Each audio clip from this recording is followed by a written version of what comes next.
Sejam bem-vindos uma vez mais ao Cubico do Zé, o meu cubico. Bom, já sabem, vamos falar de comentadores de programas de desporto, ou melhor dizendo, comentadores de programas de futebol, porque as televisões em Portugal, todas elas têm imensos programas de desporto, mas de desporto pouco falam do futebol. Há primeiro um dado, que é um dado adquirido, é a chamada... O jogo está prostituído, ou pelo menos a discussão sobre o futebol está completamente prostituída. E prostituída porquê? É simples, porque nos muitos painéis de comentadores de futebol neste país, o que é que nós temos? Temos advogados, temos deputados, temos outros políticos, temos médicos, temos cineastas, temos alegadas figuras do jet set, temos artistas, temos músicos, enfim, temos um montão de gente a falar de futebol que de facto prostitui o futebol, porque nós nos programas de política temos apenas e só a casta dos políticos, em programas de medicina temos os médicos, temos os enfermeiros, e lá teremos ali também farmacêuticos, enfim, mas não temos os jogadores de futebol, ou treinadores de futebol, ou jornalistas na área do desporto, na área do futebol, a falar de futebol. Portanto, qualquer gato-sapato fala de futebol. Tudo percebe de futebol. O futebol deve ser a coisa mais simples deste país, porque toda a gente mete discurso e é uma outra sapiência do futebol. Depois temos outra casta de comentadores, que são aqueles que eu designo pelos papagaios lambe-botas. E há muitos papagaios lambe-botas, e eu destaco 2 para 3. Bom, é porque ao pé dos 2 primeiros, o terceiro, para mim, parece-me, de facto, alguém que percebe muito de bola. Os 2 maiores papagaios lambe-botas dos programas que eu vou cruzando na diagonal, confesso que não tenho paciência, porque não me quero enervar, já não tenho idade para me enervar, já não tenho que me enervar com a bola. Bom, os 2 maiores papagaios lambe-botas daqueles que eu vejo na televisão são claramente o José Pina, que aparentemente será um cómico, não faço ideia, o Pedro Guerra, e ao pé destes 2, o Manuel Serrão acaba por ser o personagem mais simpático até, e que, para ele ser ainda o melhorzinho dos 3, estão a ver o que é que são os outros 2. De facto, em que eles vulgarizam a bola, nomeadamente o caso do Pedro Guerra, que é advogado, ele é jurista, mas também...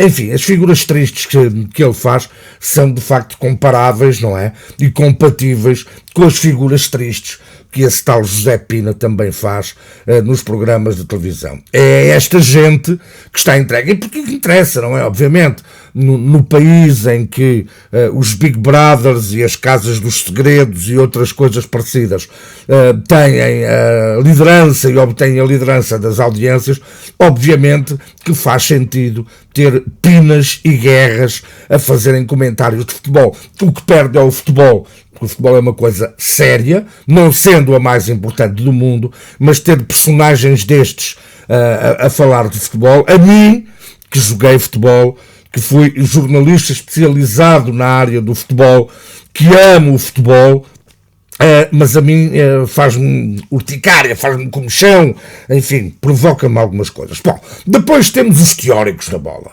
que eu gosto de dizer que são os Pedros Chagas Freitas do futebol. O Pedro Chagas Freitas, como se sabe, é assim uma coisa parecida com um escritor que eu chamo-lhe o teórico do amor, ou seja, o moço não deve ser muito dado às práticas indecorosas do sexo, e então teoriza sobre o sexo. É a mesma coisa em relação aos teóricos do futebol. E o teórico do futebol de eleição em Portugal é o Luís Freitas Lobo.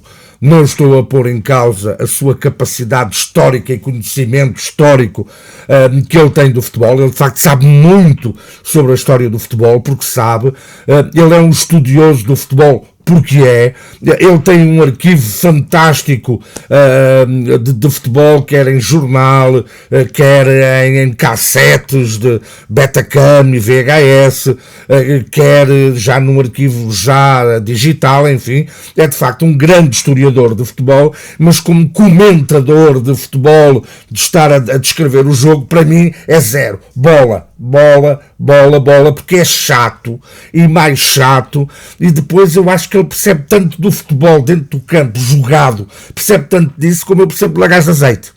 Ou seja, ele nunca deve ter jogado futebol, deve ter jogado à bola, mas de facto o papel dele deveria ser reservado para outro tipo de programas que não para estar a comentar futebol, porque a coisa é muito chata quando é dita por ele. E algum do seu vocabulário é um vocabulário muito chato também, é um vocabulário que não só nos vamos rir, mas eu já vou falar nisso. Para já ainda vou falar do outro estilo de comentadores que são aqueles que usam os programas de televisão como um centro de emprego. Ou seja, falo de treinadores que em determinado momento da sua carreira estão desempregados e então, obviamente, porque a vida custa a todos, meus amigos. Eu sei perfeitamente, nós para comprarmos um whisky para bebermos ou para comprarmos maço de tabaco para fumarmos, pronto, e para almoçarmos e para jantarmos e essas coisas, nós precisamos daquilo com que se compra melões. E obviamente que nem todos os treinadores são o Zé Mourinho ou o Jorge Jesus que ganham milhões, e a gente sabe que isto no futebol também não é assim o Eldorado que as pessoas pensam.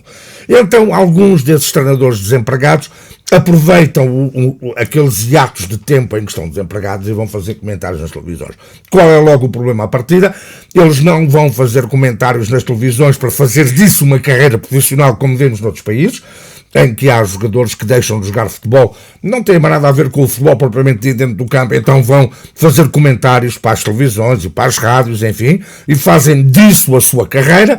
E depois temos, como acontece em Portugal, também alguns jogadores, e para mim os melhores comentadores que nós temos na televisão, tirando um ou outro jornalista que usa de facto, o Rui Pedro, por exemplo, eu gosto de o ouvir a fazer ali os seus comentários do futebol, eu gosto do Zé Nunes, pronto, mas aquilo que eu estou a dizer é que esses ex-treinadores que não querem deixar de ser treinadores, mas enquanto não têm um clubezinho para treinar vão fazer comentários, e depois eles não se comprometem, obviamente.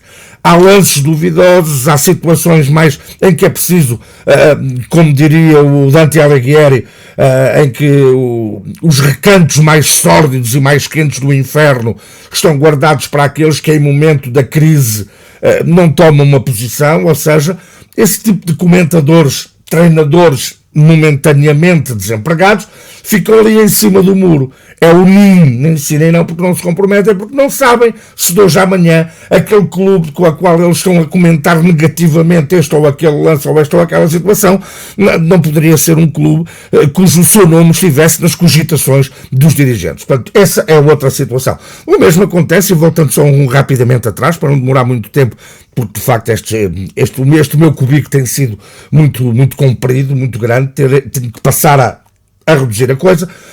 Por exemplo, eu gostaria de ver os comentadores, nomeadamente os papagaios lambotas, a reconhecerem quando este ou aquele lance que beneficiam os seus clubes também existe, ou seja, só falam em árbitros quando os árbitros prejudicam o seu clube. E eu, por falar nisso, estou de cadeirinha, já toda a gente sabe, não escondo, vou dizer outra vez, eu até sou do Benfica, e reconheço, por exemplo, que ontem o lance da expulsão do Danilo é perfeitamente caricato, é uma coisa perfeitamente, não cabe só em Portugal, não é, com o nosso futebolzinho, e esse vai ser tema para um programa em breve, que é falar sobre o futebolzinho português, porque o futebol português em si, de clubes, não tem nada a ver com o que fazemos nas seleções e com os grandes jogadores que temos, são outros 5 escudos dos clubes em Portugal. Sobre isso falarei um dia destes. Também não quero falar muito de desporto nem de futebol, mas pronto.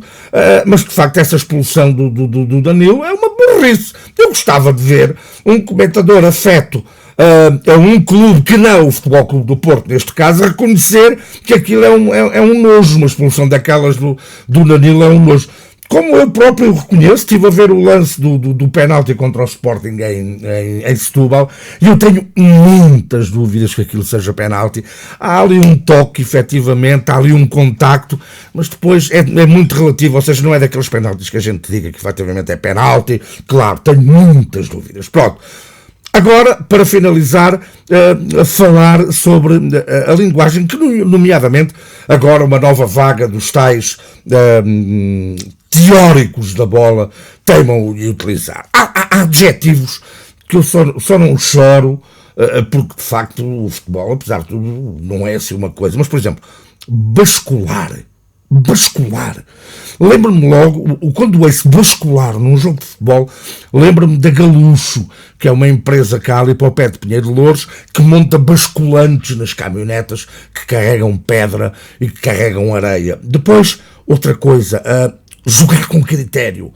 Pasme-se, quase que espermiciso com esta do jogar com critério. Mas isto é o quê? O critério do Dauphiné Libéré, estamos a falar de ciclismo, vamos-me explicar concretamente, pessoal da bola, o que é jogar com critério? O que é esta história do bloco alto e do bloco baixo? Em Angola é que os meus parentes dizem, não vou-te dar com bloco. Não, eu é que devo dar com bloco. É aqueles blocos de tongue. O que é isso de jogar no bloco? O bloco defensivo, o bloco... Vão dar sangue.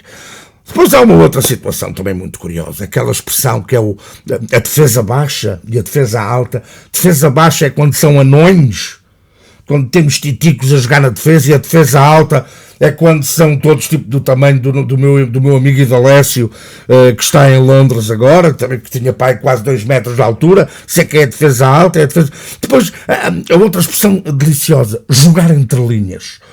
Isso tem alguma coisa a ver com o Caniggia e com o Maradona e com linhas de coca? Jogar entre linhas, que é a linha do comboio, a linha do Alentejo? Modernices, passos de ruptura. É uma ruptura de ligamentos, é uma ruptura muscular, é o cruzado interno, é o escafoide, que é uma rupturazinha de um... Bom, não é uma ruptura, porque isto não é um músculo, o escafoide é um ossinho que afeta os guarda-redes. Os jogadores e os treinadores também é muito utilizado, estão focados, porque são desfocados, quando estão a filmá-los ou a fotografá-los, desfocaram a coisa, ou os holofotes do estádio estão, o foco está em cima dos jogadores e dos treinadores. Também utilizado das linhas de passe. Há muitos anos atrás, eu lembro-me, era das casas de passe, que eram onde estavam as moças de reputação duvidosa a trabalhar, quer dizer, agora linhas de passe, andam ali com uma linha. Bom, finalmente as ideias de jogo. As ideias de jogo também são uma coisa deliciosa. Tem a ver com idiotas, ou tem a ver com os idiotas que pensam que querem transformar o futebol numa coisa para uma casta de gente intelectualmente superior. O futebol é uma coisa do povo. No futebol, como dizia o Desmond Morris, a tribo do futebol. Numa bancada de futebol não há ricos, não há pretos, não há brancos, não há pobres, não há ciganos, não há raças, não há religiões, não há opções sexuais. Numa bancada de futebol, na tribo do futebol, as pessoas são todas iguais. E as pessoas não têm que estar agora a ouvir estas coisas, se não têm que dar razão ao Arthur Jorge, sempre que há um jogo de futebol. Então vamos tirar o som e vamos ouvir música clássica. Bom, pronto. Isto é só um pequeno bordejar sobre os comentadores do futebol. Lá vão eles dizer tal e com aquela conversa, porque ele não tem lugar em lado nenhum e não pode falar. Não tem a ver com isso. Tem a ver que eu sempre disse que nunca gostei de ver comentadores, narradores e repórteres de futebol a aparecer de gravatinho e de fatinho. Futebol não é isso. Futebol é uma coisa simples. São 11 de cada lado, uma bolinha redonda, 90 minutos, e tudo pode acontecer. Mas deixem-se de ser catedráticos, deixem de ser tão... O futebol é uma coisa simples. A malta pega na bola, como disse o Pelé no filme do Fuga para a Vitória. Eu pego na bola aqui, faço assim, chega ali, golo. Beijo e até amanhã.